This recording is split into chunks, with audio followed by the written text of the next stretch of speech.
Okay, good morning all. Let us start with today's topic. So in today's topic, we'll deal with Floyd's algorithm. So what is this Floyd's algorithm? Floyd's algorithm is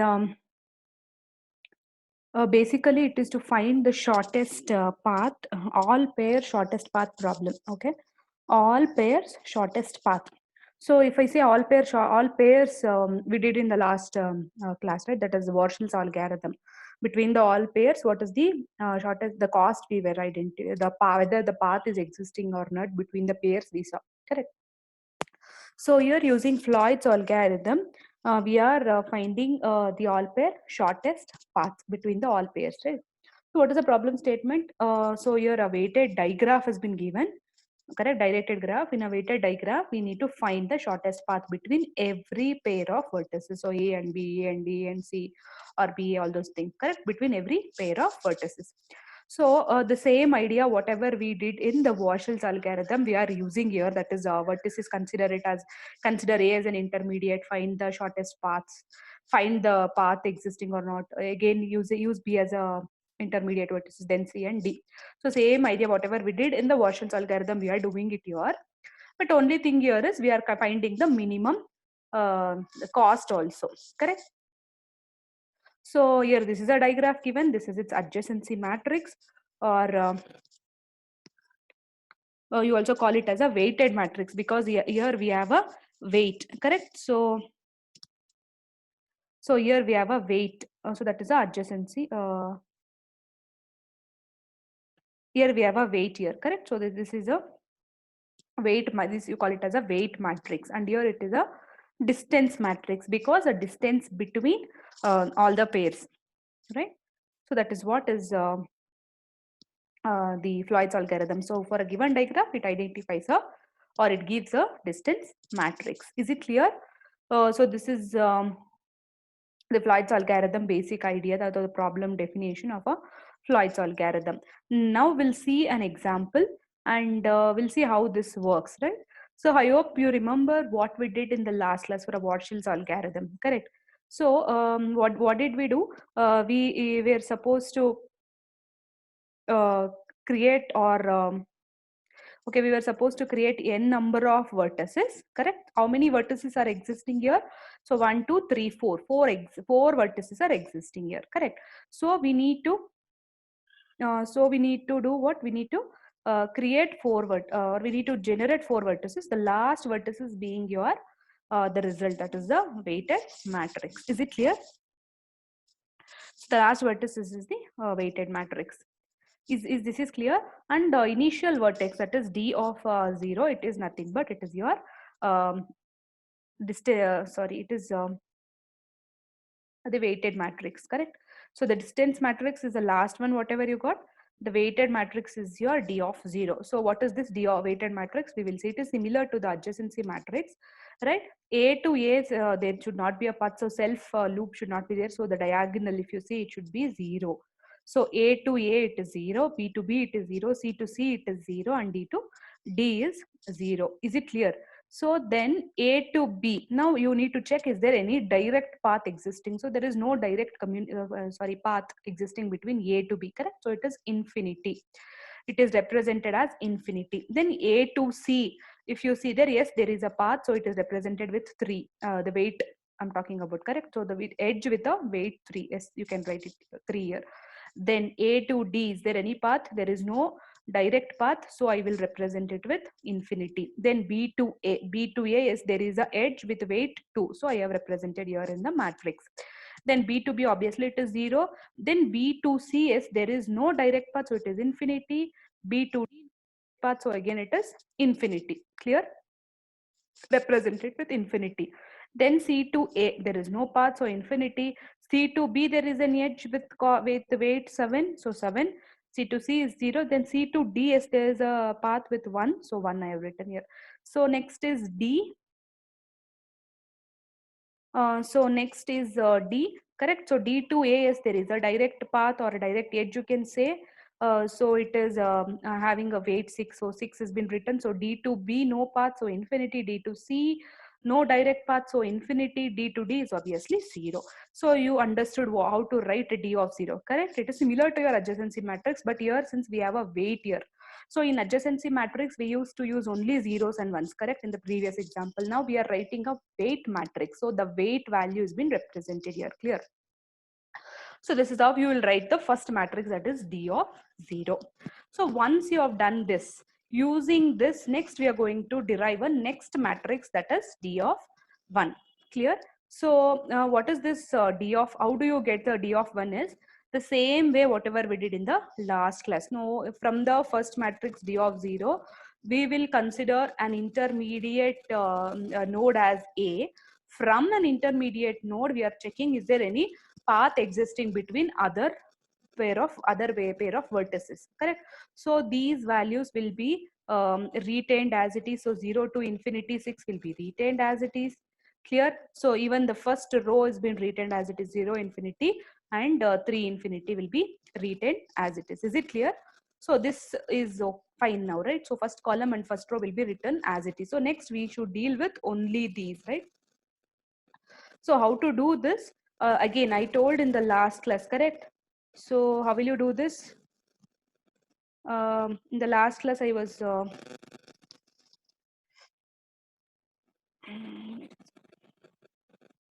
okay. In the last class, we saw, right, wherever you have a path here, where they in the last the Watson's algorithm, we were dealing with the ones, wherever you have ones, correct? But here, wherever you have weights instead of infinity, wherever you have ones, what you should do, you should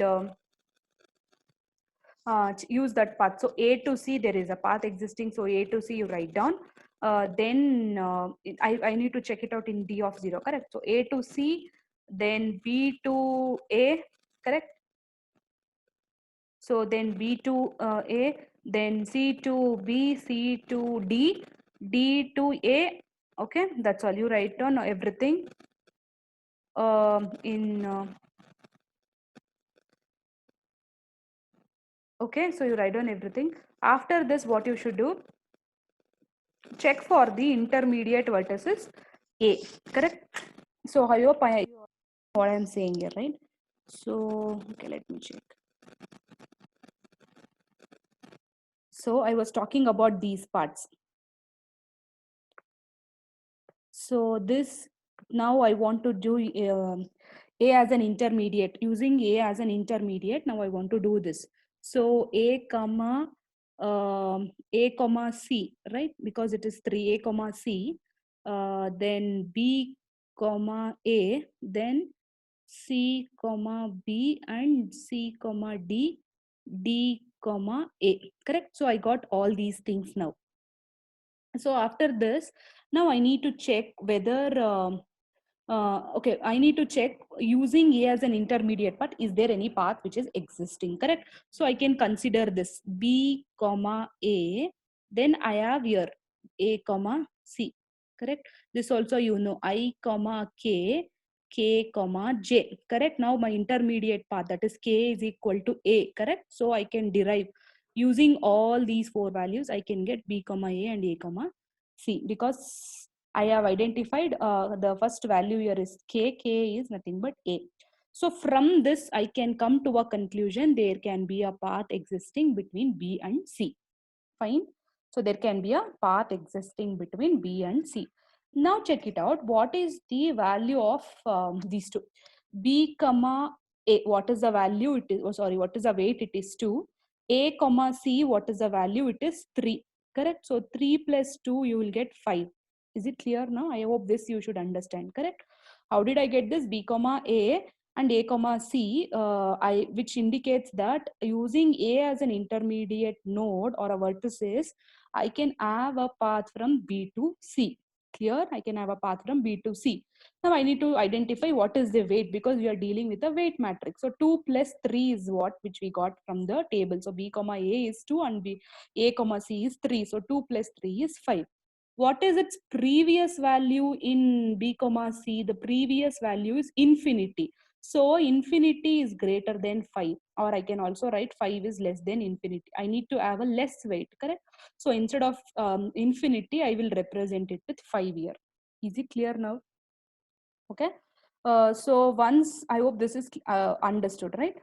So once this is clear, same thing, whatever we did in the Warshall's algorithm, we are following, but we are adding the weights also and representing in the matrix. Clear? Um, okay. So once this is done, next what you need to do, I will consider, so B of A of C, I will keep that as it is. So now I need to check, is there any other ways possible? So I have D comma A also, correct? So this is not possible because A is not there. This is also not possible because A is not there. Only this is possible. So D comma A, correct? So now I use D comma A, and there is a path existing from A comma C. I mean the weight. So A comma C. From this, I can derive a conclusion D comma C, because using A as an intermediate road, now I can have a path from D to C. So now what is the cost? So D to A, what is the cost? D to A, the cost is 6 plus A to C, what is the cost? It is 3. So 6 plus 3 is 9. So D to C, what is the previous cost? It is infinity. Infinity is greater than 9. So I can replace infinity with 9. Is it clear? So only these two possibilities I can do in the next matrix. So I got D of 1. Is it clear? So once this is clear, we'll go to the next matrix. So that's all is possible using intermediate node, A as an intermediate node. Okay, so then we'll move on to the next one. So what is the intermediate? Once this is done, what is the next one? Next, so next intermediate node. Next intermediate node is what? Okay, sorry. Next matrix from D of 1, I am deriving D of 2. So using B as a intermediate node, now I need to identify a path. So I can consider these values, correct? So B and this second row and second column, I can rewrite as it is in the next, correct?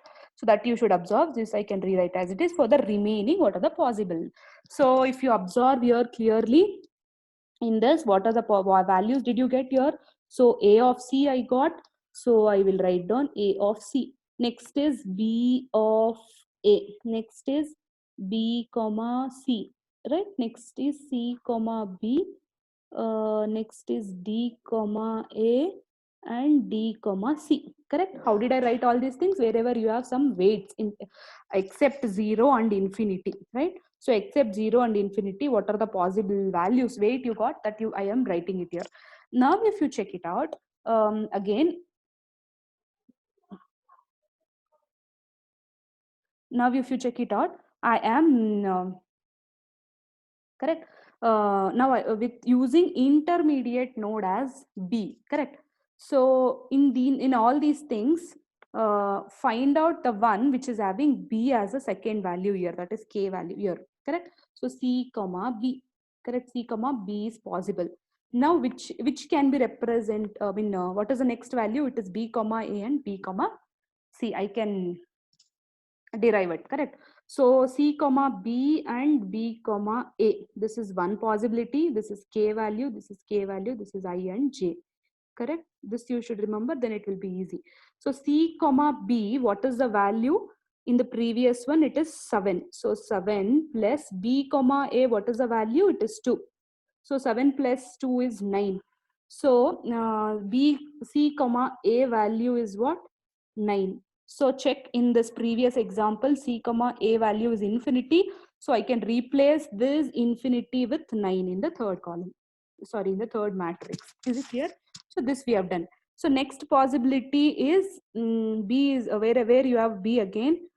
Do you have B somewhere else? No, right? You don't have any B. So this is not possible. This is not possible. So this we have done. This is not possible. Not possible. So this is all about this matrix. So we got these matrix, only change we did here is 9, correct? So for using this, we are deriving next D3. So how will you get D3? Using D2 as a matrix. So C as an intermediate node now. C as an intermediate node. So write down those values as it is in the next matrix. So the remaining value I am going to identify. Again, check it out, the values which is having the costs here. So I can write A comma C, then this one B comma A, then comma C, then C comma A, then C comma B, C comma D, then D comma A, then D comma C, correct? So using C as an intermediate node. So if using C as an intermediate node means check all the pair wherever you have C at the second, C as a second value, correct? This is I and this is J. Intermediate J is some K, this is K. So intermediate value. So I can do with A comma C, right? So I can use this also, B comma C I can use. Then is there any other possibility? Yes, I can use D comma C also, correct? So possibility is what? A, D and B, clear? So now if you observe, the first value should start with A here because K comma J, correct? So what is that K comma J? Uh, okay. What is that K comma J now? K comma J. C, now you should have C as the first value. So all these three possibilities is fine. So C comma A, C comma B and C comma D. So I can use A comma C with all these three, correct? So A comma C, right? So wait, let me just erase all these things.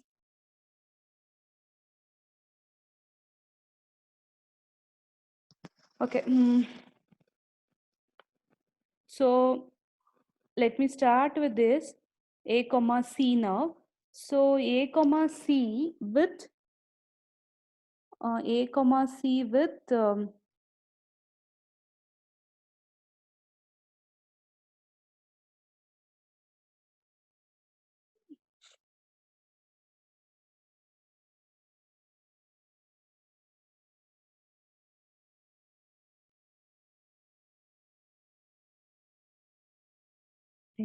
okay. So we are talking about this, right?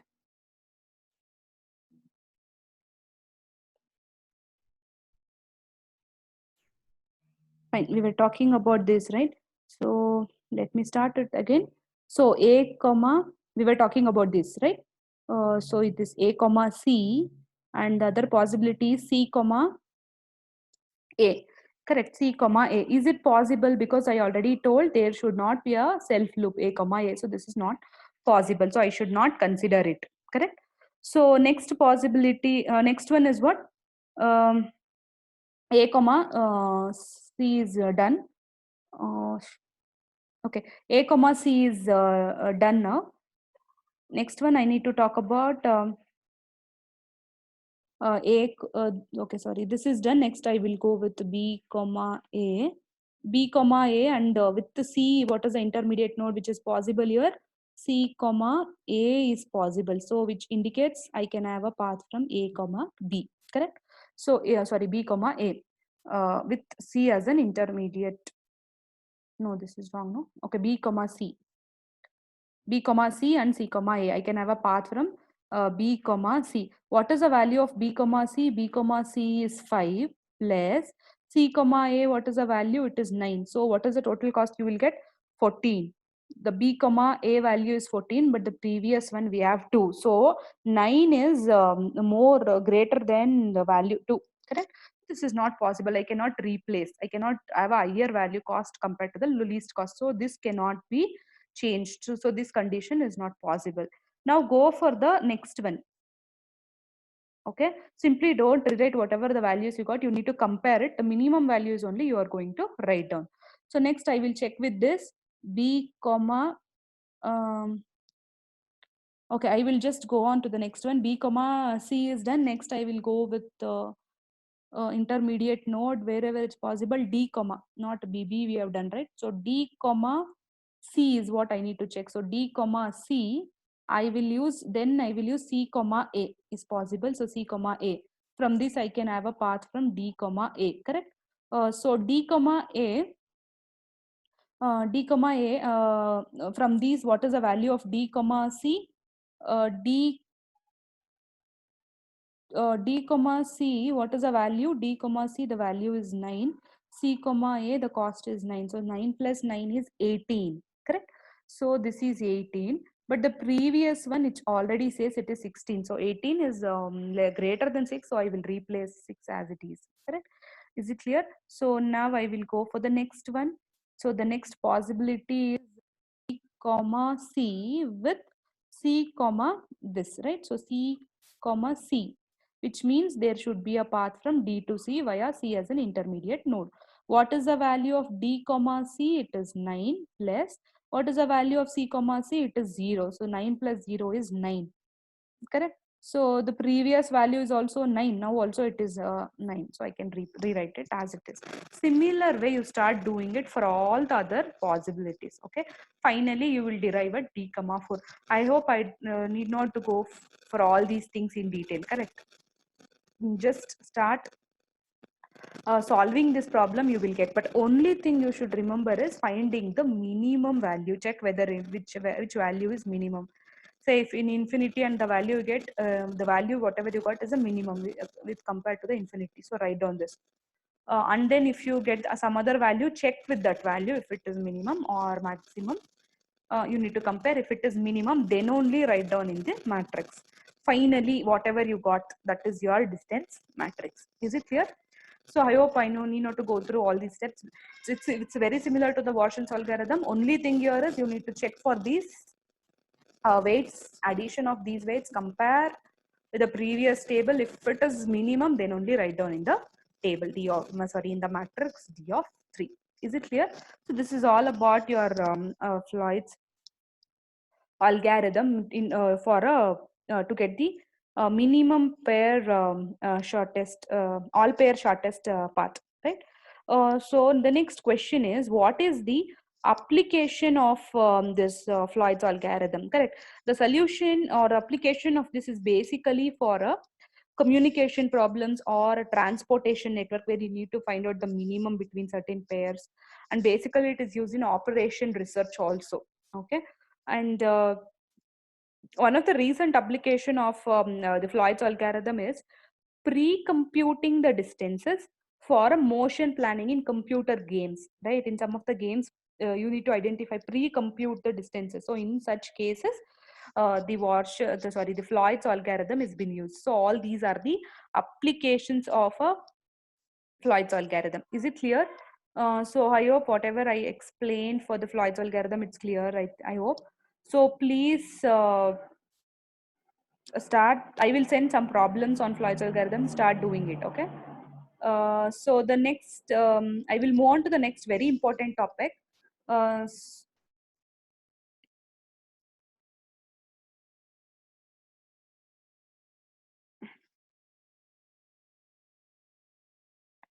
Okay, before that, let us check with the algorithm, Floyd's algorithm.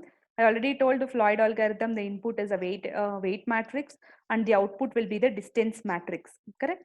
So weight matrix, I am assigning it with D of 0. So D will be weight matrix.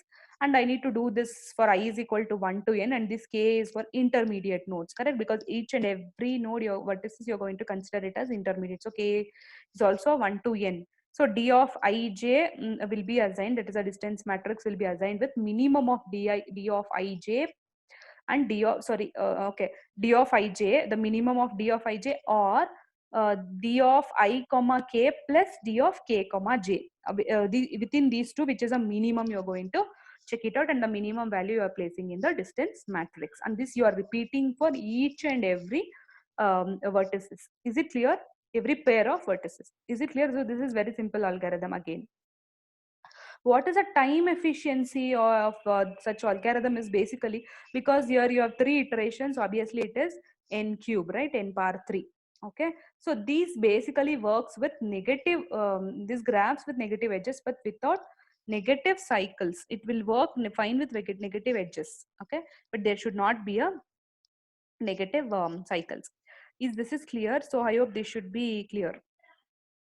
Okay, so next topic we'll deal with is a optimal binary search tree. Okay, now we'll see what is this binary search tree. The binary search is basically the important data structure which is used in a computer science. So why this binary search tree is basically used here is it is used to implement a dictionary. Okay, what we will do in a dictionary, we are going to search for certain elements, right? Set of elements you're going to search, or other operations like insert or delete, correct? So basically we're doing all these operations like searching, insertion and deletion in a dictionary. So it is the main application of a binary tree or a binary search tree is a implement it for a dictionary. Is it clear? So the binary search tree, so the binary search tree is basically the average number of comparisons in any search is the small the I mean what we are doing here is we are comparing, right? Searching, obviously we need to compare. So in such comparisons, the minimum whatever we are finding, the smallest whatever we are finding is an optimal binary search tree. Okay, so let us start with a binary tree now. Here, what is this binary tree? The root node, correct? I am talking about the root node. The root node should be greater value compared to its right edge vertices, correct? Sorry, it should be lesser. The root node should always be lesser than the value of the right node, and it should always be greater than the left child or left what I can say talk about nodes, correct? So if you see here, 35 is smaller than the all the other the children of the right subtree, correct? So the right subtree, this is a right subtree. 68 is greater than 55, 61 is greater than 55, 92 is also greater than 55. Again, consider these subtree. So 68 is a root node. So 68 should be less than the right child, and it should be greater than the left child. So that is what which is happening even here. So in all the levels, you should, in all the subtrees also should follow this condition. Is it correct? So that is what all elements in the left subtree are lesser than the root node, and all elements in the right sub, all elements I'm talking about, correct? So all elements in the right subtree should be greater than the root node. So that is a condition here. So this is a binary tree. And binary search tree, again it is also a binary tree, but we are basically use this for searching. So it is binary search tree. It is say for example we have elements like 10, 20 and 30. Start constructing a binary search tree. So now I can consider 10 as a root node, so I can write this with following conditions. So 10, I cannot write 20 here because the left child should always be smaller. So 20 and 30 is greater than 10, right? So it should be at the right subtree. So 20 and 30 should be written as a right subtree. So this can be written as 20, 30, correct? Why shouldn't I write 30 here as a right, as a left for 20? Because left child should be lesser. This is possible, correct? Is it clear now? So why did we get this? So next possibility, as 10 as a root node is 10, I can write 30 and 20 as a left child for a left subtree for a 30, because left should always be smaller, correct? I cannot write it here as a right one. Is it clear? So these two are the possible trees, I can say, right? Possible BST for the example 10, 20, 30 with 10 as a root node. Now 20 as, consider 20 as a root node. Only possibility is 10 and 30. I cannot change it anywhere, correct? Because 10 is always smaller than 20, which should be placed at the left one, and 30 is greater than 20, which should be at the left right one, correct? So this is the only possibility. Now consider 30 as a root node. We got these two possibilities, correct? So how many, for the given set of elements, how many how many possible BSTs or binary search trees possible here? So 1, 2, 3, 4, 5. So 5 possible BSTs, right? So total number of BST with n nodes is clear. So the total number of BST with n different nodes is it is something like what is it, or you can say combination of 2n combination of n elements divided by n plus 1, correct? I hope you got this right. So c 2n c n divided by n plus 1. So that many number of tree, binary search tree, you can get it from n nodes. Clear? Okay. So next we'll go for the cost of searching any key element. Okay. So what is the cost of searching any key element? So consider these example here. So if you look at this one, the same example I am carrying forward. So for these, what is the cost? So if you see there for 10, how many compare? C here indicates a comparison, 10 here indicates a key. Okay. So now I was to find in this given tree, I want to find whether a key 10 is present or not. How many comparisons are required here? Only one comparison, because it is at the root element itself. So only one comparison. If I want to find the element 20, how many comparisons is required? First it will compare with 10, it will compare with 20. So two comparisons is required. So if I want to search for an element 30, how many comparisons is required? 1 year, 2 year and 3. So 3 comparisons, correct? Or you can also say in which level it is. If it is in root, not only one comparison. If it is next level, then two comparisons. If it is in third level, so 3 comparisons, correct? So what is the average here? Average, the total is 6 divided by total number of nodes. Total number of nodes here is 3. So 6 divided by 3 is 2. Clear? So the average comparison for this BST is 2. Again go for this, again 10, 20, 30. The one for 23 comparisons is required, for 32 comparisons is required. The average here is 2. Similarly for this 20, 10 and 30, 20, 10, 20 and 30, 2, 1 and 2, 1 and 2. Okay. So 5 divided by 3, it is 1. If you check it out, it is 5. So 5 divided by 3, you will get some other value. Correct? Again do for this, again do for this. If you observe the average here, the minimum average here is 1.66, which means this tree is the best according to our based on the comparisons happening here. The number of comparisons required, or the average number of comparisons required for these BST is 1.66, correct? So you call these tree as a balanced tree because of two reasons. Because the average comparison is less when you compare with other one. The average comparison is less, so it is one of the reason which is called as a balanced tree. And also height is less. It here only two levels compared to other graphs where it occupies three levels, correct? So it is only two levels, so height is less. Because of these two reasons, you call these as a balanced tree. Okay, you should know what is balanced tree, fine. So next, what is the cost of BST based on the frequency? So usually they will give a frequency of searching, which means I will search this 10 key element 10 with some frequency. I'll search this with some frequency. So 3, 2, and 6 frequencies has been given. Now based on the frequencies, now try to find out the cost. Okay, for the same the graphs whatever we got previously. So in this example 10, how many? What is the frequency? It is 3 here. So 3 into how many number of comparisons? Only one comparison. So 3 into 1 is 3. Next, for 20, the frequency is 2.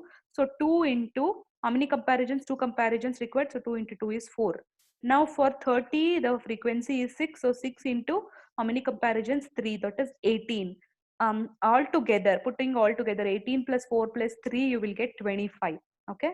The same way you do it for this and all the remaining graphs. If you now check for the total cost, the total cost, the minimum total cost here is for the fifth one, right? For the fifth tree or the last tree, whatever we are seeing here, we got the minimum cost, that is 18. So you call these as a optimal binary search tree. Till now we were talking about only binary search tree, correct? Now what is this optimal binary search tree? Is whichever which gives you the minimum cost, optimal value, correct? Whichever which gives the minimum cost or optimal cost, you call it as a optimal binary search tree. Clear? So this is an example for optimal binary search tree. Okay, even though if you see here, it is not height balanced, it is not balanced one, correct? But it is optimal one because it is based on the frequency. Okay, so one point you should remember over here is whenever whenever the frequency value is more, if you consider that respective key as a root node, and the lowest value, which is the lowest value here, frequency here 2, so that should be considered as a leaf node. So this is a leaf node, correct? The maximum frequency, the largest frequency is 6, so 30 should be the root node. The minimum here is for a key 20, 20 should be the leaf node.